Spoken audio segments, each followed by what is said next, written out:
하나님 말씀 룻기 3장 6절에서 13절까지의 말씀입니다.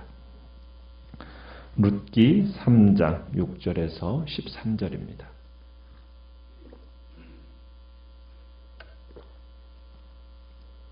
룻기 3장 6절에서 13절까지 말씀 교독합니다. 그가 타작마당으로 내려가서 시어머니의 명령대로 다 하니라.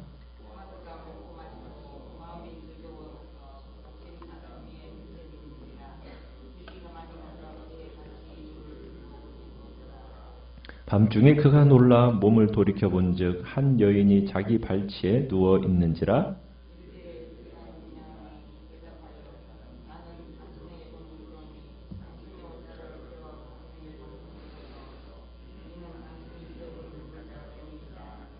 그가 이르되 내 딸아 여호와께서 내게 복 주시기를 원하노라. 내가 가난하건 부하건 젊은 자를 따르지 아니하였으니 내가 베푼 인애가 처음보다 나중이 더하도다.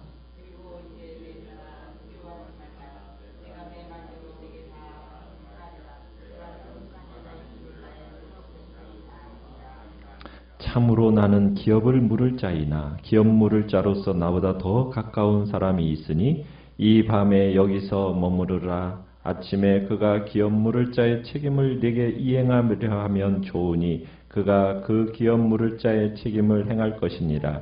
만일 그가 기업 물을 자의 책임을 내게 이행하기를 기뻐하지 아니하면 여호와께서 살아계심을 두고 맹세하노니 내가 기업 물을 자의 책임을 내게 이행하리라. 아침까지 누워 있을지니라 하는지라. 아멘. 오늘 말씀의 제목은 말씀을 따라 사람을 배려하며 라는 제목으로 말씀을 나눕니다. 룻은 시어머니 나오미가 보아스의 타작마당으로 가서 행해야 할 일을 지시했습니다.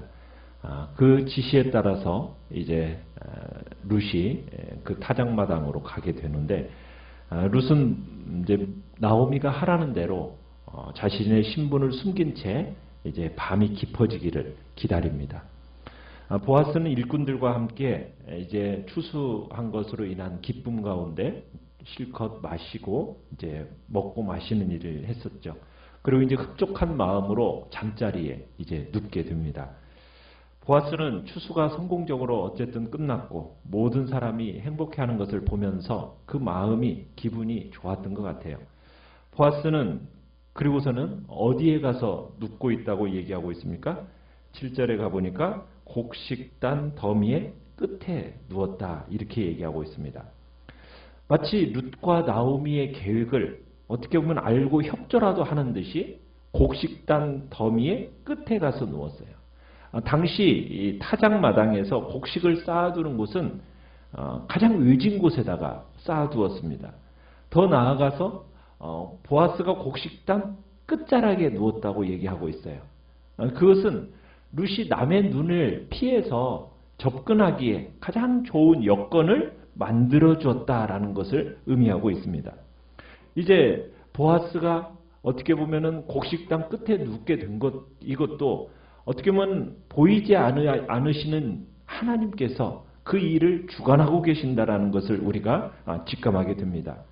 몇 주 전에 우연히 보아스의 밭에 참으로 발을 들여놓은 것도 하나님의 그 보이지 않으시는 그 섭리의 손길이 있었듯이 지금 이곳 곡식단 더미의 끝에 가서 누운 것도 하나님의 그 섭리의 손길 가운데서 눕게 되었다는 것을 우리가 볼 수 있습니다.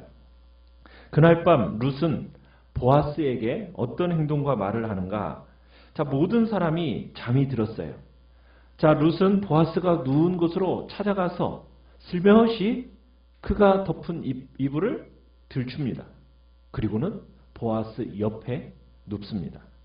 마치 부부가 한 이불을 아래 누워 있는 것처럼 지금 룻이 보아스 옆에 누운 거예요. 얼마나 시간이 흘렀을까요? 자면서 이제 밤중에 뒤척이고 있는데 자기 옆에 이제 사람이 있다라는 것을 느낀 겁니다. 그래서 깜짝 놀라서 누구냐고 이제 질문을 던지죠. 9절에 보면은 그렇게 질문을 던지면서 남들로부터 어떻게 보면 혼자서 멀리 떨어져서 지금 잠들어 있었는데 자면서 뒤척이다 보니까 자기 몸에 다른 몸이 닿은 거예요. 그러니 얼마나 놀랐겠어요. 그래서 이제 놀란 보아스가 묻는 겁니다. 네가 누구냐? 그자 룻은 소스라치게 이제 놀라면서 묻는 보아스를 향해서 뭐라고 자신을 밝히고 있습니까? 나는 당신의 여종 룻입니다. 하고 자신을 밝히고 있어요. 이런 상황에서 룻이 자신을 당신의 여종으로 소개한다라는 것은 이것은 어떻게 보면 그녀의 당당함을 보여주고 있는 겁니다. 그리고는 자신을 당당하게 밝힌 다음에 뭐라고 또 얘기를 하고 있습니까? 당신의 옷자락을 펴 당신의 여종을 덮으소서. 여기서 옷자락을 펴서 덮는다라는 내용은 뭐냐면 무슨 추우니까 당신이 뭐 나를 따뜻하게 해달라 이것을 요구하는 게 아니라 결혼식장에서 신랑이 신부의 머리를 옷으로 이렇게 덮어주는 행위, 그것을 얘기하는 겁니다.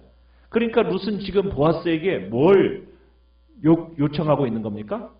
그렇죠. 결혼을 요청하고 있는 거예요. 청혼을 지금 하고 있는 겁니다. 자기와 결혼해달라고 하는 거 있는 거예요. 그러면서 룻이 또한 자신이 보아스와 결혼하고자 하는 이유에 대해서 제시하고 있는데요. 그 이유를 뭐라고 얘기하고 있습니까? 이는 당신이 기업을 물을 자가 됨이기 때문입니다. 이렇게 답변을 합니다. 룻의 의도를 밝히고 있는 거죠. 그냥 자신이 지금 청혼하는 이유가 단지 자신의 안락만을 위해서 청혼하는 게 아니라 지금 시어머니가 그리고 또 이렇게 제안한 것에 뭐 내가 결혼을 위해서 지금 보아스 옆에 누운 것, 지금 이 얘기를 한 것이 아니라는 거예요. 지금 룻은 시어머니가 제안한 것 이상의 것을 지금 보아스에게 요구하고 있는 겁니다. 왜냐하면 여기서 기업 물을 자, 이 기업 물을 자라는 뜻은 지난번에도 말씀드렸지만 히브리어로 고엘이라고 그랬습니다. 무슨 뜻이냐면 누군가를 대신해서 값을 지불해 주는 사람, 이게 이제 고엘이라는 뜻의 의미인데 이 고엘 제도라는 것이 레위기 25장에 나와요. 이스라엘에서는 원칙적으로 땅이 누구에게 속한 것이라고 말씀드렸습니까? 하나님께 속한 거예요. 하나님께 속한 거. 유산으로 받은 땅이지만 그 땅을 임의로 자기가 팔 수 있어요? 없어요? 팔 수가 없어요. 그런데 소유주가 너무 가난하다 보니까 어쩔 수 없이 전답을 팔아야 되는 경우가 생기는 거예요. 그 전답을 팔아야 될 경우 팔게 되면 가까운 친척이 그 팔린 토지를 되사서 그것을 다시 누구에게? 본인에게 다시 되돌려주는 제도를 얘기하는 겁니다. 이게 고엘 제도예요. 그러니까 너무 가난해서 유산으로 물려받은 그 기업까지도 팔 수밖에 없는 그런 상황이면 가까운 친족 중에 한 사람이 그 땅을 다시 사서 원래 주인에게 그 소유권을 되돌려줘라. 이게 이제 하나님께서 이 이스라엘 백성들에게 요구한 제도, 고엘 제도입니다. 어떻게 보면 약한 자를 향한 하나님의 배려하심이 들어있는 제도가 이 고엘 제도예요. 그런데 이 고엘 제도와 함께 생각해 봐야 될 제도가 있다고 말씀드렸죠. 그 제도는 뭡니까? 계대 결혼 제도라고 했어요. 계대 결혼 제도. 이 계대 결혼 제도라는 건 뭐예요? 형제 중에 한 명이 결혼을 했어요. 그런데 자식이 없이 죽었어요. 그러면은 나머지 형제 가운데 한 사람이 그 고인의 아내와 결혼을 하는 겁니다. 이 계대 결혼 제도는 신명기 25장에 잘 나와 있는데 죽은 형이나 동생이 이제 자식이 없이 죽으면 그 아내와 혼인해가지고 죽은 자의 후사를 이어주려는 거예요. 그래서 죽은 형제의 이름이 끊어지지 않도록 하기 위해서 이렇게 하나님께서 명령하신 제도가 있는데 그게 뭐라고요? 고안된 제도가 계대 결혼 제도예요. 자, 그런데 이 결혼의 조건이 신명기에서는 뭐라고 얘기하고 있느냐면 율법에 따르면 형제들이 함께 사는데 라고 이렇게 규정짓고 있어요. 그러니까 한정되는데 누구로 한정되는 겁니까? 함께 살고 있는 형제로 딱 한정을 시키고 있어요. 그러니까 모세 율법에 따르면 고엘의 의무 속에서 죽은 자의 대를 잇는 계대 결혼이 의무입니까? 아닙니까? 의무는 아니에요. 그죠? 함께 살고 있는 형제에게 계대 결혼을 요구하고 있는 거지 고엘 제도를 시행하고 있는 사람에게 가까운 친척이라고 해서 계대 결혼까지 요구할 수 있는 것은 율법적인 의무가 아니라는 거예요. 그러니까 모세의 율법에서는 적어도 가까운 친척들이 기업을 물을 의무는 있지만 계대 결혼의 의무까지는 규정짓지 않고 있다는 거죠. 자, 그런데 이런 상황 속에서 지금 룻은 뭐라고 얘기하고 있어요? 결혼과 기업물을 의무를 함께 지금 결합시켜서 얘기하고 있다는 얘기입니다. 그러니까 룻이 지금 보아스에게 한 말이 뭐예요? 결혼해 주세요. 왜냐하면 당신은 기업물을 짜이기 때문입니다. 이렇게 말을 하고 있어요. 죽은 자의 기업을 그의 이름으로 잊게 해줄 수 있도록 자손에 대한 요청을 하면서 지금 룻은 결혼을 원했고 기업물음을 원하고 있다라는 겁니다.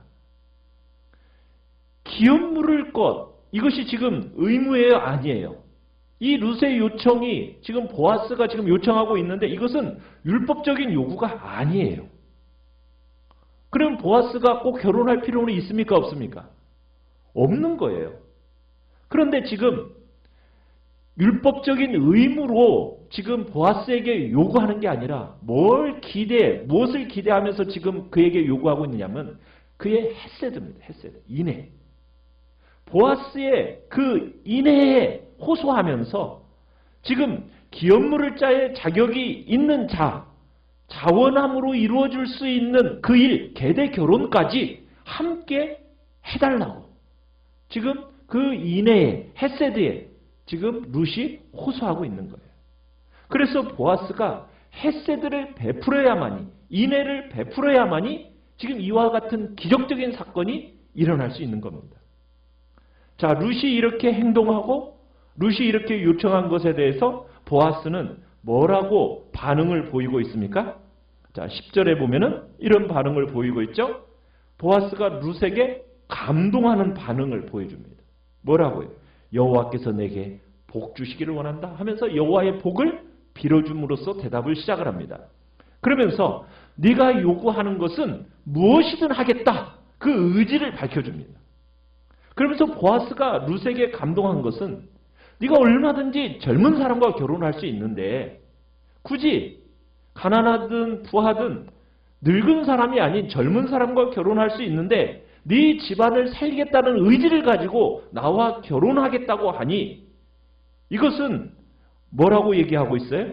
네가 베푼 인애가 처음보다도 나중이 더 크다. 이렇게 지금 그를 칭찬해주고 있어요. 그러니까 룻이 사랑을 위해서나 돈을 위해서 결혼할 수도 있는데 오직 무엇을 위해서 지금 결혼을 택하고 있다는 겁니까? 그 시어머니와 죽은 남편의 집안을 위해서 지금 보아스가 결혼하겠다라는 그 사실을 보아스가 인정해주고 있는 거예요. 이 같은 사실을 룻에게 지금 죽은 남편의 집안의 사람과 결혼해서 남편의 집안을 일으켜야 할 법적인 책임이 룻에게 있습니까, 없습니까? 그 의무는 룻에게 없어요. 기업물을 짜의 권한을 가진 남편의 집안 사람도 또 꼭 룻과 결혼해서 그 룻의 남편 집안을 살려야 할 책임이 있습니까, 없습니까? 책임이 없어요. 그러니까 룻이 동네의 젊은 사람하고 결혼해도 상관이 없는 거예요. 보아스가 꼭 룻하고 결혼하지 않아도 되는 거예요. 그런데 지금 룻은 자신의 행복보다는 어쨌든 홀로 된 시어머니의 나오미의 그 안위를 더 염려해서 지금 이 일을 진행해가고 있다는 것에 대해서 보아스가 감동을 한 겁니다. 그래서 10절에 그런 표현을 쓰고 있는 거예요. 네가 베푼 인애라고 하면서 지금 룻이 자기와 결혼하겠다고 나선 것에 대해서 뭐라고 얘기하고 있어요? 인애라는 표현을 쓰고 있는 겁니다. 히브리어로는 뭐라고요? 헤세드. 헤세드라는 말은 무슨 얘기라고요? 베풀지 않아도 될 사랑과 자비를 솔선수범해서 베푸는 것을 헤세드라고 얘기하는데 보아스는 지금 룻이 행하지 않아도 될 일을 지금 행하고자 하고 있는 것에 대해서 높이 사고 있는 겁니다. 그리고 그는 룻이 이 결혼을 통해서 어쨌든 지금 나오미의 평안을 보장받으려고 하고 더 나아가서 죽은 남편의 집안을 배려하는 일은 전에 그녀가 베푼 헤세드보다 더 큰 헤세드다. 이렇게 지금 평가하고 있어요. 전에 지금 룻이 베풀었던 헤세드는 무엇입니까? 룻이 꼭 나오미와 함께 베들레헴으로 돌아와야 할 이유가 있었어요? 없었습니까? 꼭 그 이유 없었어요. 자기 백성에게 돌아가도 됐어요. 그런데 굳이 홀로 된 그 시어머니를 봉양하겠다라는 그런 마음을 가지고 베들레헴까지 함께 온 일, 그것이 굉장히 그의 헤세드인데 그 헤세드보다도 지금 이 일 자체는 더 대단한 미덕을 지니고 있다. 더 큰 의미를 지닌 아름다운 일이다라고 지금 보아스가 평가를 하고 있는 겁니다. 그러면서 11절에서 보아스가 얘기하는 거죠. 두려워하지 마라. 걱정하지 마라. 그러면서 룻이 이날 밤 그를 찾아와서 결혼하자고 한 것이 얼마나 큰 모험인지. 그죠? 한 유관 남자 이불 밑으로 여자 스스로가 들어간다는 것 자체가 얼마나 큰 모험입니까? 이 남자가 어떻게 할지도 모르는 일인데 그런데도 그 부분에 대해서 참 큰 모험한 것에 대해서 인정해주고 그가 불안해하고 있다라는 마음을 평안케 해주기 위해서 두려워하지 말라. 지금 얘기를 해주는 거죠. 그리고선 그녀를 위로하고 격려하면서 첫 번째로는 룻이 원하는 대로 내가 반드시 해주겠다 약속합니다. 자기가 할 수 있는 일이라면 경제적인 손실이든 그 어떠한 것 계산하지 않고 내가 자비를 베풀어 주겠다. 의지의 표현을 보여주고 있어요. 그리고 보아스는 룻에게 약속을 하고 있는 거죠. 그리고 두 번째, 보아스는 룻에 대해서 뭐라고 얘기하고 있어요? 너는 현숙한 여자라는 것이 이 모든 동네에 다 알고 있다. 지금 그녀를 위로하고 있는 거예요. 왜? 보아스가 지금 칭찬하는 이유가 뭡니까? 이날 밤 지금 타작마당으로 와가지고 자기 옆에 누워서 어떻게 보면 결혼하자고 요구한 것이 어떻게 보면 부정한 여인으로서의 어떠한 요구가 아니라 시어머니와 남편의 집안에 대해서 그 헤세드를 베풀고자 하는 그 오직 그 한 가지 이유로 네가 지금 내 곁에 누워서 이것을 요청한 것에 대해서 인정한다. 지금 그 의미가 내포되어 있는 겁니다. 자, 그런데 보아스가 12절, 13절에 가보면은 그런데 이렇게 얘기해요.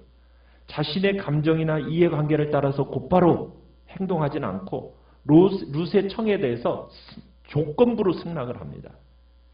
그 조건부 승낙이 뭐예요?